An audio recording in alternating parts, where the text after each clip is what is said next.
April. You like hockey's back, don't you?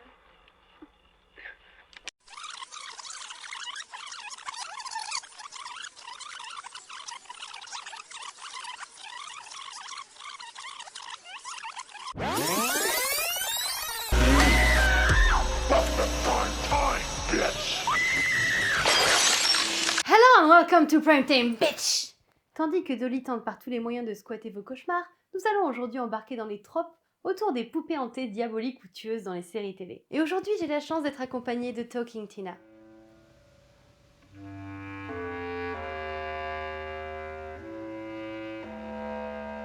I told you you'd be sorry. En effet, si les poupées diaboliques sont désormais bel et bien présentes au cinéma, elles ont aussi largement campé nos petits écrans, et nombreuses sont les séries qui comptent un épisode de poupées maléfiques ou hantées. Nous allons aujourd'hui faire un retour non exhaustif sur ce phénomène de la poupée en série. D'aussi loin que je me souvienne, c'est la figure de Slappy dans Chair de Poule qui a totalement déclenché mon trauma des poupées. Mais ça, j'y reviendrai bien plus tard dans une autre vidéo. C'est aussi au détour d'un épisode de Buffy que je découvrais la figure de Sid, tout en ravivant mon trauma. Un trauma largement alimenté par le générique de Profiler.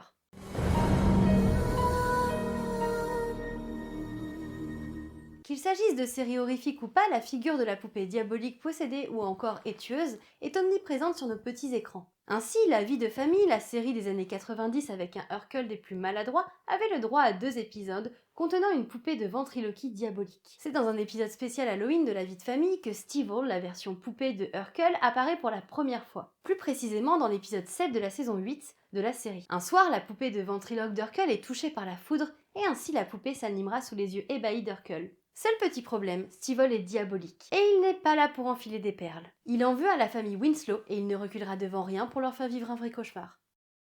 Mon QI est 296, j'aime le fromage, la polka et je suis parfaitement sain d'esprit. Un petit instant, Steve. Oui. Bouh.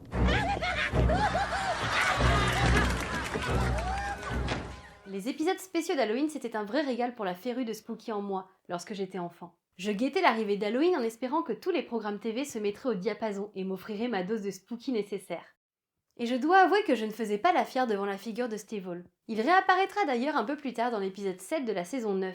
Ici, Steve-O aura un partenaire de crime, la version poupée du patriarche de la famille Winslow. J'ai dû me replonger dans ces 2 épisodes pour les besoins du calendrier, et c'était un vrai plaisir. Sabrina l'apprentie sorcière a elle aussi eu le droit à un épisode d'Halloween spécial poupée. Un soir d'Halloween, alors qu'elle s'apprêtait à faire la fête avec ses amis, Sabrina Spellman reçoit un colis étrange contenant une poupée en porcelaine du nom de Molly. Mais Sabrina va vite se rendre compte qu'il s'agit d'un cadeau empoisonné. Molly n'est pas si inanimée que ça, et elle compte bien faire vivre un Halloween d'enfer à Sabrina et ses amis. Je ne sais pas si tu es au courant, mais je suis une sorcière. Ouh, qu'est-ce que j'ai peur! Les sarcasmes sont fournis avec la poupée.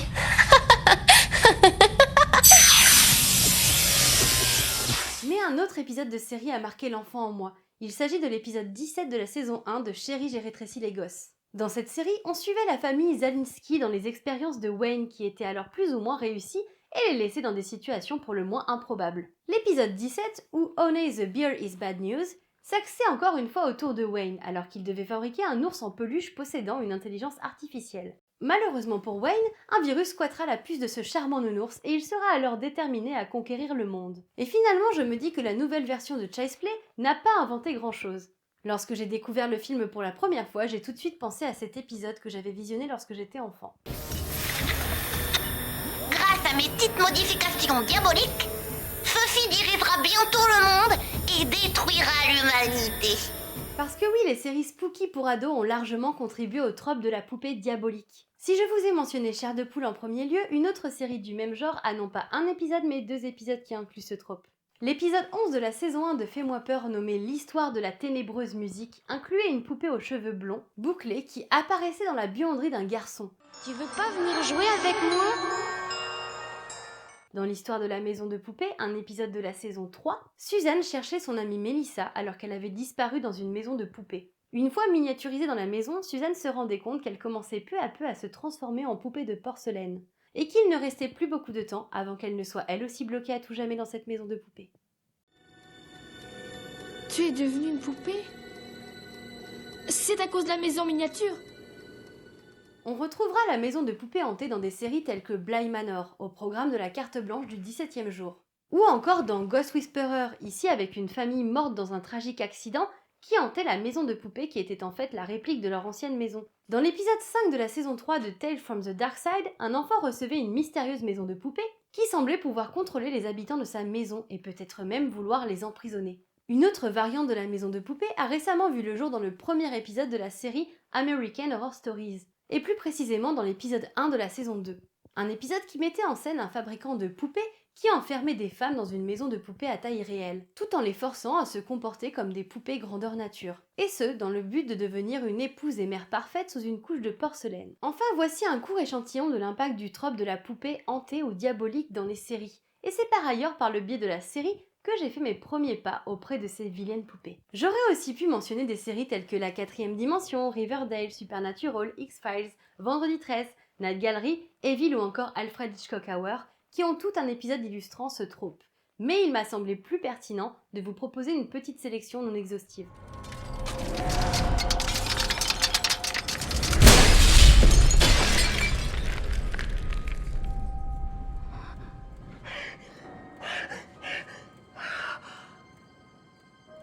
Il est temps à présent de passer à la carte blanche du jour. Aujourd'hui, c'est Camille, alias l'horreur est humaine, qui va nous présenter sa carte blanche. Et vous verrez, elle est totalement dans le thème avec le sujet du jour.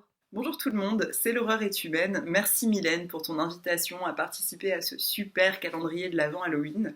Alors sur mon compte Instagram, j'ai plutôt l'habitude de vous partager des choses très obscures.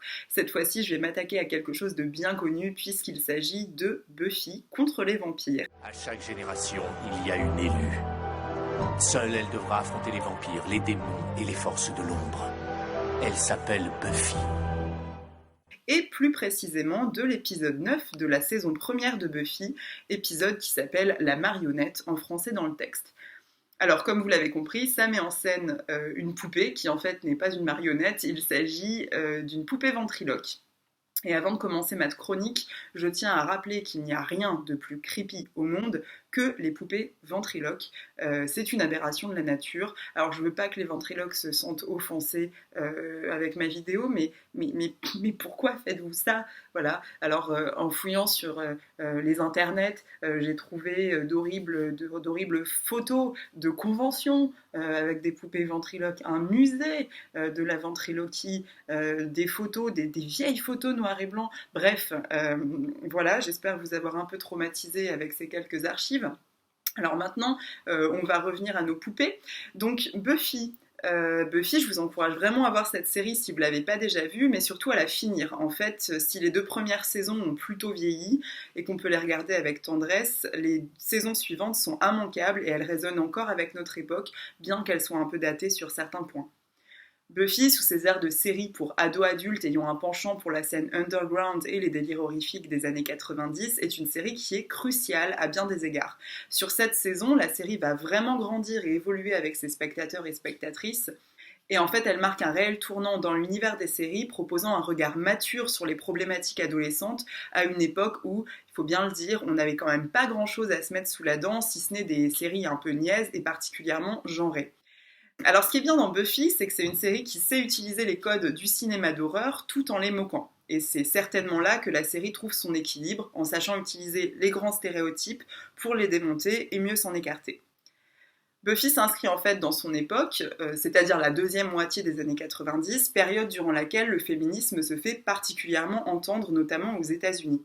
Quelques productions horrifiques décident de casser l'image de la femme fragile, belle, victime du serial killer dans le slasher, jeune femme qui, il faut bien le dire, vide de personnalité, n'est traitée souvent qu'à travers sa chair. À cette époque, on compte notamment Scream, The Craft ou encore Ginger Snaps, qui tentent un peu de renverser les codes. Buffy s'inscrit indéniablement dans cette mouvance et est d'ailleurs une des premières séries pour ados représentant un couple lesbien à l'écran. Et du coup, avec tout ça, on peine un peu à croire que Buffy ait été réalisée par le déplaisant Joss Whedon, tant ses personnages féminins, pour la grande majorité, sont denses et complexes au fur et à mesure que le récit progresse, mais il faut bien comprendre que Joss Whedon n'était pas seul derrière cette série. Et donc, en ce qui concerne l'épisode 9 de la saison première, on retrouve le Scooby Gang qui doit participer à un spectacle de talent du lycée. Parmi les personnages passant l'audition, Morgan et sa marionnette de ventriloque, sa marionnette qui s'appelle Sid.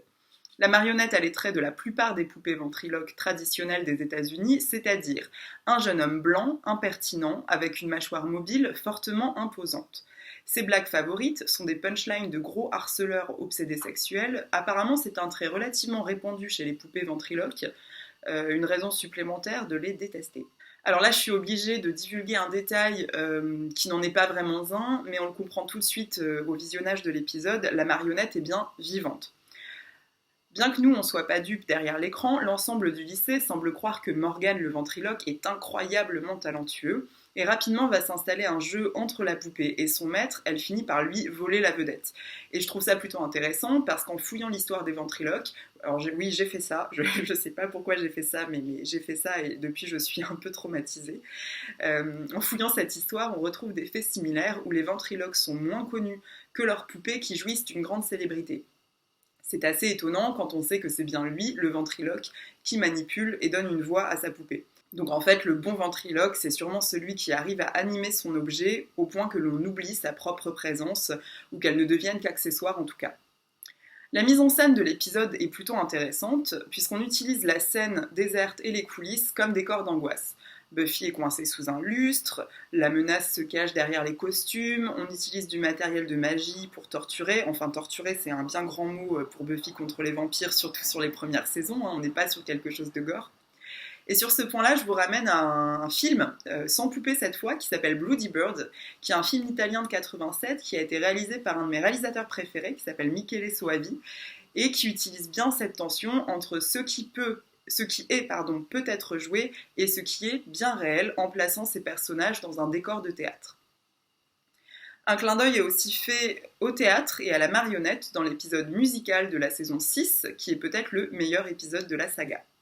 Dans cet épisode, on retrouve un démon chanteur, Sweet, qui est mis en scène sur une scène façon Broadway, accompagné de ses mignons qui sont des poupées de ventriloques à taille humaine. Voilà, on va toujours plus loin dans le creepy. Concernant l'épisode de la marionnette, donc de la première saison, tout l'épisode joue sur notre perception du réel. Qui est vraiment coupable ou victime, tout le monde est potentiellement suspect, on ne sait plus qui de la poupée ou du maître manipule l'autre. Et c'est exactement ça qui est flippant dans la ventriloquie, qui parle, qui manipule qui. Il n'y a rien de plus angoissant que l'art de tromper. D'ailleurs, pendant des siècles, la ventriloquie a eu très mauvaise réputation. Alors on peut la faire remonter, cette pratique, à l'Égypte ancienne, en tout cas on est sûr à la Grèce antique. Visiblement, certains mystiques, certains prêtres utilisaient parfois leur voix dite sortie de leur estomac pour communiquer avec les esprits. C'est une pratique qu'on appelait la gastromancie et qui a été, après ça, longtemps condamnée par l'Église. De nombreuses personnes ont continué à duper les autres en utilisant cette technique et certains ont même certainement péri sur le bûcher. Il a fallu attendre le XVIIIe siècle, donc c'est relativement tard, pour que des ouvrages scientifiques documentent cette pratique et que le monde comprenne que non, la voix ne sort pas véritablement de l'estomac et surtout qu'elle ne sort pas des morts. Voilà, merci à toutes et à tous d'avoir regardé cette petite chronique. Merci encore à toi Mylène et bon calendrier. Merci beaucoup Camille pour cette carte blanche. N'hésitez pas à me taguer avec le hashtag Welcome to Halloween Mood 2022 et moi je vous dis à demain pour une nouvelle vidéo.